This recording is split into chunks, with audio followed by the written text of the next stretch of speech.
A long time ago in Israel, when the Philistines ruled, a special boy named Samson was born to a woman who had never been able to have children. An angel had come to her and told her that she would have a son. The angel said Samson would be a Nazirite, which means he was dedicated to God from birth. He had one rule: never cut his hair, because his long hair was the secret behind his incredible strength. As Samson grew up, he became famous for his super strength. One of his first amazing feats was fighting a big, scary lion with his bare hands. He tore it apart just like tearing a piece of paper. Everyone who heard about this was amazed. This showed everyone that he had a special power from God. Samson's life was full of adventures and some tough times. He often found himself battling against the Philistines, who were being really mean to the people of Israel, the Israelites. In one incredible fight, Samson was so angry that he picked up a jawbone of a donkey and used it to defeat 1,000 soldiers of the Philistine army. His strength was unbelievable, and everyone knew it was a gift from God. But Samson had a big problem that he didn't see coming. He fell deeply in love with a woman named Delilah. The Philistines found out and used Delilah to trick Samson. They wanted to know the secret behind his strength. Delilah tried many times to find out, and finally, Samson told her about his hair. He said that if his hair was ever cut, he would lose his strength. One night, while Samson was sleeping, Delilah had his hair cut off by a Philistine. When he woke up, he was weak. The Philistines captured him easily. They were harsh and brutal to him. They made him blind and locked him away in prison. It was the saddest part of Samson's life. But in jail, Samson's hair started to grow back, and along with it, his strength was returning. In his final heroic moment, Samson was in a temple filled with Philistines. He prayed to God for strength one last time. With all his might, he pushed against the temple's huge pillars. The temple crashed down, destroying his enemies and himself too. Samson's life serves as a powerful lesson on the consequences of our choices and the unfailing strength of God, even in our weakest moments. In a land of ancient times, there was a man named Jonah. Known for his wisdom, but sometimes stubborn, he was about to face a great challenge. Jonah was very kind. People in the city came to him for help because he was wise and gave good advice. He loved talking to God and prayed a lot, showing he really cared about being good and kind. One sunny day, God spoke to Jonah. Jonah, you must go to Nineveh, a city lost in wickedness. They do not believe in me, and their evil ways have reached me. In 40 days I will destroy Nineveh, unless you change them. But Jonah was afraid and didn't want to go. Instead of going to Nineveh, Jonah boarded a ship to Tarshish, hoping to escape his daunting task. Out at sea, a fearsome storm erupted. The sailors, terrified, wondered who had brought this misfortune. Meanwhile, Jonah slept below deck, unaware of the danger. The sailors cast lots to find the cause of the storm, and the lot fell on Jonah. He confessed, "I am running from God's task. Throw me into the sea, and the storm will cease." Reluctantly, the sailors threw Jonah into the raging sea.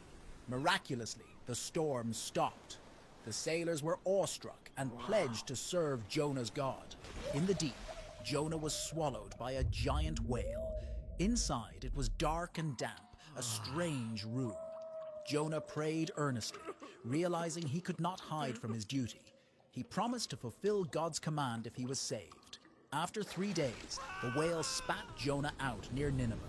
Jonah was thankful and knew it was time to complete his mission. Jonah walked through Nineveh, a city of people who were wicked and did not believe in God. He warned them, "In 40 days, Nineveh will be destroyed unless you change your ways."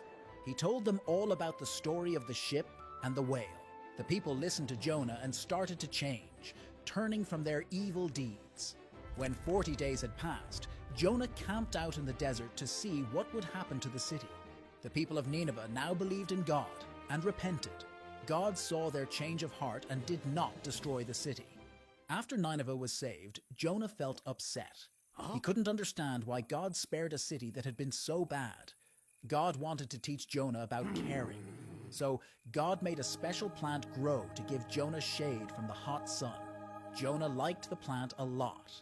But the next day, God let a worm eat the plant, and Jonah was very hot and unhappy. God asked Jonah, Do you care about the plant? Jonah said yes. God then said, You care about a plant, but I care about all the people in Nineveh, especially the children and animals. They made mistakes, but they deserve a chance to be better. The story of Jonah teaches us about being kind and forgiving. Even when people do bad things, they can change and be good again. In the ancient land of Israel, there lived a man named Elijah. He lived in a time when it never rained and everything was dry. Rivers dried up, crops withered, and the earth cracked under the scorching sun. People were worried, but Elijah believed that God would help them. Elijah lived by a little brook called Cherith because God told him to go there and hide from King Ahab and his queen, Jezebel, who led the people to worship false gods. Every day, black ravens brought Elijah bread and meat so he could survive far from the city. This was a special way God took care of Elijah.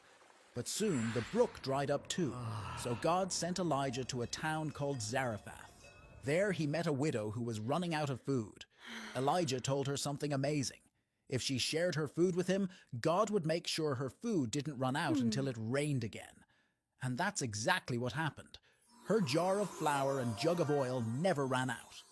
The widow had a son who got very sick. He stopped breathing and died. Elijah was very sad and prayed to God, and miraculously the boy started breathing again. The woman was so happy and knew that Elijah was truly close to God. One day, God told Elijah to confront King Ahab and challenge him to a test to prove whose God is real. He went to a place called Mount Carmel to show the people who the real God was. He challenged the prophets of a false god, Baal. They both would sacrifice a bull on an altar, but they wouldn't start the fire themselves. Instead, they would ask their gods to do it. The prophets of Baal tried all day, but nothing happened. Then it was Elijah's turn. He repaired the altar of God that had been broken, placed his sacrifice upon it, and even poured water over it. He prayed, and suddenly fire came down from the sky and burned up his sacrifice. Everyone was amazed and realized that Elijah's God was the real God. After this, Elijah prayed for rain on top of Mount Carmel. A tiny cloud grew bigger and bigger. Then it started to rain. Wow. Everyone was so relieved and happy. After Elijah made it rain, Queen Jezebel got really angry. Elijah was scared, so he ran away into the wilderness. While Elijah was hiding and feeling really alone, something amazing happened. God spoke to him. God told Elijah that he wasn't alone. There were lots of other people who now believed in God. This made Elijah feel much better. God also told him about new things to do and about a man named Elisha who would help him and one day be his successor. One day when he was with Elisha, a fiery chariot with fiery horses came and took Elijah right up to heaven. Elijah's journey was filled with miracles and the power of God. It teaches us about having faith and trusting in God, even when things seem really tough. In the lands of ancient Babylonia, there was a man named Daniel. He was known for his wisdom and his unshakable faith in God. 3 times every day, Daniel would open his window and sit down on his knees in prayer. He lived in Babylon, a grand city, where he served King Darius, a ruler of great power. Daniel was so good at his job that the king wanted to put him in charge of the whole kingdom. But not everyone was happy about this. Some of the other leaders were jealous of Daniel. They knew he was loyal to his God and prayed to him 3 times a day. So they made a sneaky plan. They went to King Darius and convinced him to make a law that for 30 days, no one could pray to any god or human except to the king. They knew this was one law Daniel would never follow. Daniel, upon hearing this decree, did not change. With the windows of his chamber open, he knelt and prayed, just as he always had. The officials, lurking like shadows, caught him in the act and brought him before the king. King Darius, distressed, realized he had been tricked into condemning his most trusted advisor. Yet the law of the Medes and Persians could not be revoked. With a heavy heart, he ordered Daniel to be cast into the lion's den, hoping in some way his God would save him. As night enveloped the land, Daniel was lowered into the den. The lions, mighty and fearsome, roared and paced. But as Daniel stood among them, a serene calm enveloped him. He spoke softly to the beasts, his voice a steady beacon in the darkness. Miraculously, the lions did not harm him. They lay around him, their usual ferocity replaced with a peaceful presence. All night, King Darius walked around in his palace, struck with worry. At the first light of dawn, he hurried to the den and called out anxiously for Daniel. From the depths of the den, Daniel's voice rose, steady and calm. "O king, my God sent his angel and the lions have not hurt me." Overjoyed, King Darius commanded that Daniel be lifted from the den. Not a scratch was found on him, for his faith had protected him. Then, in a turn of justice, the king ordered those who had conspired against Daniel to be thrown into the lion's den. This time, the lions did not hold back, and the conspirators met a swift end. King Darius issued a new decree, declaring that in every part of his kingdom, people must respect Daniel's God. Daniel's bravery and trust in God protected him from the lions. His story teaches us about staying true to our beliefs, even when it's hard, and how faith can bring us through the scariest times. In the first book of the Bible, there's a story about two brothers, Cain and Abel. They were the sons of Adam and Eve, the very first people. Cain, the older brother, was a farmer who grew crops, while Abel, the younger one, was a shepherd who took care of sheep. One day, both Cain and Abel decided to give gifts to God. Abel gave the best part of his sheep, and God was really happy with his gift. But Cain just gave some of his fruits, not the best ones, and God wasn't as pleased with his gift. Cain got really upset and jealous because God liked Abel's gift more. God saw that Cain was angry and tried to talk to him. God told Cain that if he did good things, he would be happy, but if he did bad things, then bad things would want to follow him. But Cain couldn't stop feeling jealous of Abel. One day, when they were out in a field, Cain's anger got out of control. He took a rock and threw it at Abel. It hit so hard that Abel died from the impact. When God asked Cain where Abel was, Cain said, "I don't know. Am I supposed to look after my brother all the time?" But God knew what had happened. God told Cain that because he had killed his brother, life would be really hard for him from now on. He wouldn't be able to grow crops anymore, and he would have to move away and live in a different place. Cain expressed his concern that his punishment was too great to bear, and that others might kill him for his deed. In response, God put a mark on Cain to protect him, so that no one who found him would harm him. Cain left and lived in a place called Nod, which was far away from his family. He had to leave because of the bad thing he did to his brother. The story of Cain and Abel teaches us a lot. It shows how being jealous and angry can lead to doing really hurtful things. It's a reminder that we should try to do our best and be happy for others, and not let bad feelings like jealousy take over. The story also shows that even when people do bad things, God still cares about them and wants to keep them safe. In the very beginning, before anything else existed, there was just God. Then God decided to create the world. The Bible tells us this amazing story in the book of Genesis. On the first day, God said, "Let there be light," and light appeared, separating day from night. God saw that the light was good. On the second day, God created the sky. He separated the waters under the sky from the waters above the sky. On the third day, God gathered the water under the sky into one place, and dry land appeared. He called the dry ground land, and the gathered waters seas. Then God made plants, trees, and flowers to cover the land. Everything started to look colorful and beautiful. On the fourth day, God created the sun to shine during the day, the moon and stars to light up the night. He set them in the sky to mark days, seasons, and years. On the fifth day, God filled the seas with fish and other water creatures. He also created birds to fly across the sky. God saw how wonderful they were and told them to multiply and fill the seas and skies. On the sixth day, God made animals of all kinds to live on the land.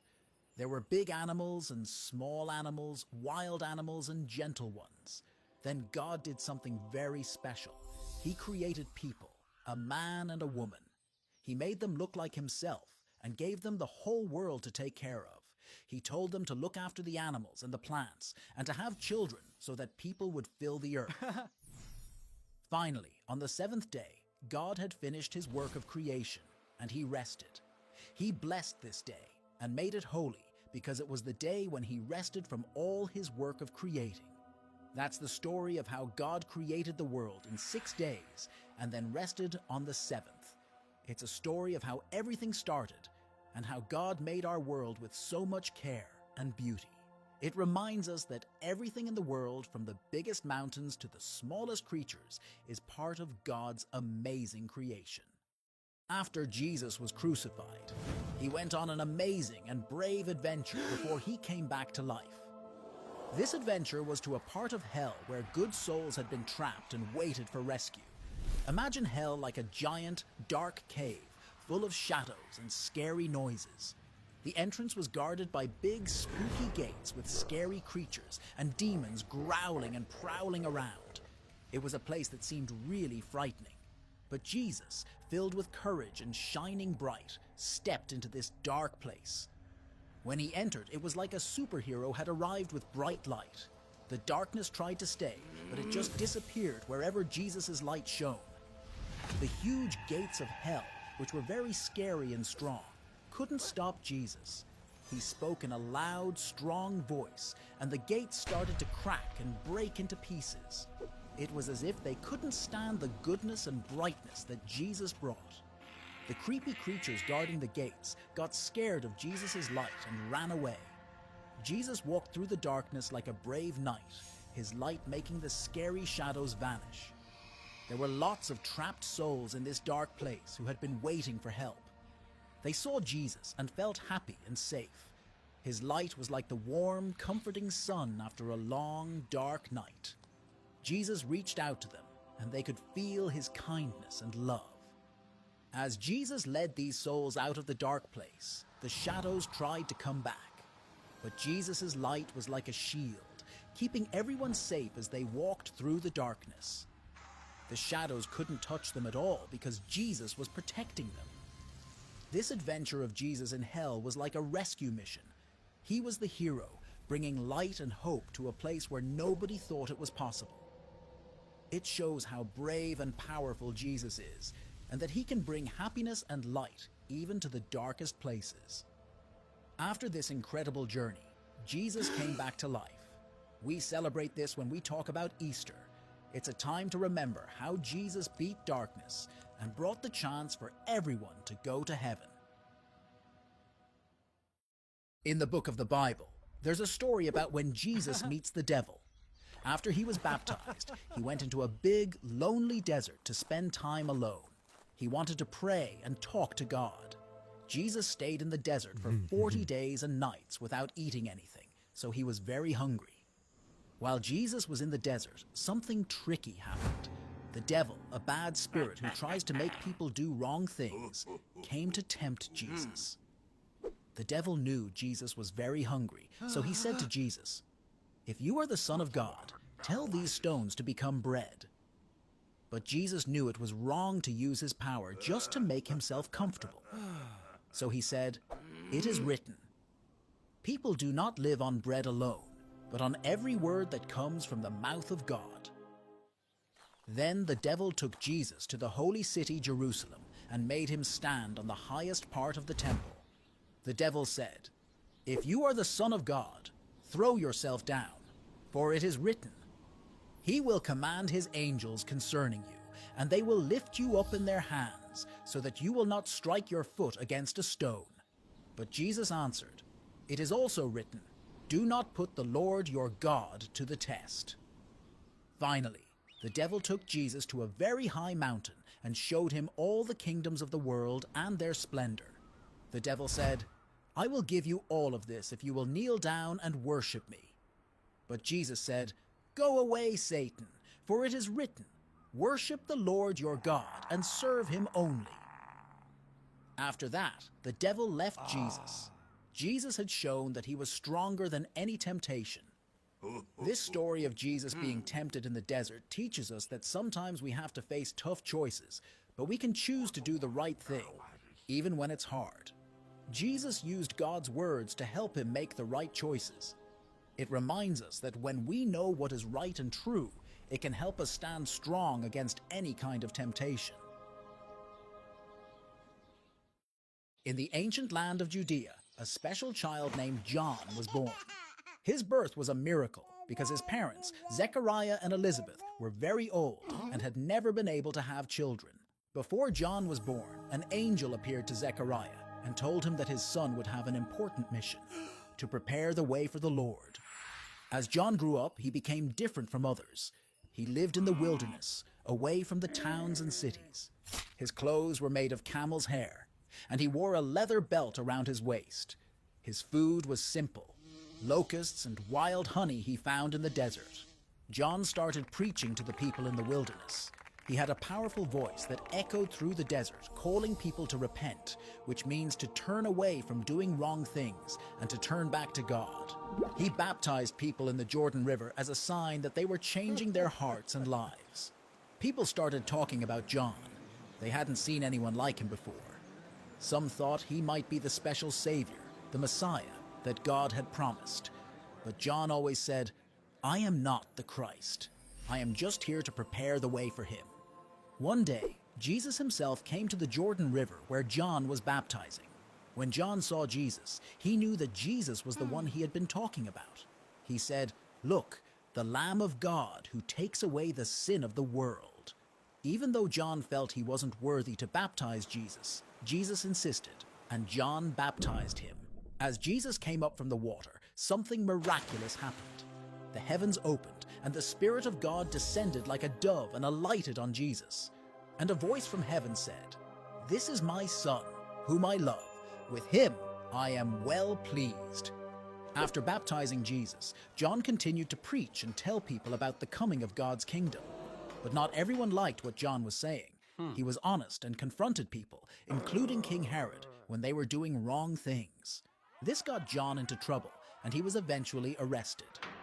John's life had a sad ending. At the request of Herod's daughter, urged on by her mother, Herodias, who didn't like John's criticisms, John was executed. John's role in the Bible teaches us about the importance of being brave and speaking the truth, even when it's hard. Long ago, in a land called Galilee, there lived a man named Jesus. He was a teacher who told people about God's love and how to live in ways that pleased God. Jesus became famous for his wisdom and the miracles he performed. People from all over came to listen to him speak. One day, Jesus saw a big crowd of people who had come to hear him. He decided to go up on a mountainside so that everyone could see and hear him well. His closest friends, called disciples, came too. This is where Jesus gave one of his most famous teachings, called the Sermon on the Mount. Jesus began his sermon with something called the Beatitudes. These were blessings he said to people who were often overlooked or having a hard time. He said things like, "Blessed are the poor in spirit, for theirs is the kingdom of heaven, and blessed are the meek, for they will inherit the earth." He was teaching that God cares for everyone, especially those who feel sad, left out, or are treated unfairly. Then Jesus talked about how important it was to love others, even our enemies. He said, instead of getting even with people who hurt us, we should be kind and forgive them. This was a new idea for many people because they were used to only being nice to their friends. Jesus also taught about being honest, about not worrying too much about things, and about how God provides what we need.